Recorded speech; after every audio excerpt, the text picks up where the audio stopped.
With their neat hedges and brightly coloured doorways, these smart houses north of Dublin look like perfect suburban homes. But almost every one of them lies empty. Ireland's ghost estates are a stark symbol of a once rampant property boom and its subsequent bust.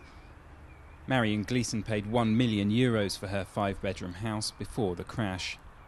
There was a waiting list, everyone wanted to buy them, you know.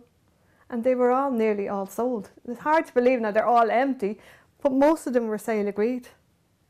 And now they've been lying idle there, no one in them for 2 years.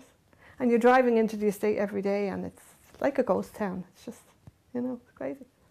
2 phases of the Castlemoyne development were completed, but a third remains unfinished.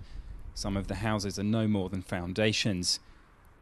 Marion wishes her children had others to play with, but despite what the sign says, the streets are deserted. Of the second phase, there's about 50 or 60 houses in it, and there's 6 people living here in this part of the estate.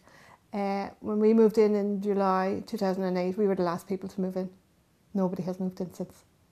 At the peak of the boom, Ireland's now crippled banks offered huge mortgages to enable people to buy homes, and thousands of new developments sprung up around the country.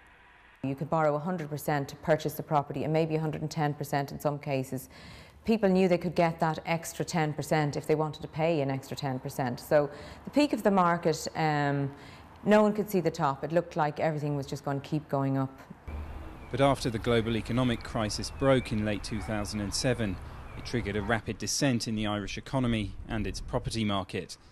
That said, some believe the problem of the ghost estates has been overstated in the media. Looking at the overall housing stock, there's about almost 2 million housing units in Ireland, and about 44,000 of those are either incomplete or vacant. Not a huge amount relative to the overall stock. But that's likely to be of little comfort to Marion and others in a similar position. Now I've got a house worth half the value of what I paid for it. And just as well, I don't want to move out of it. I'm here now for good.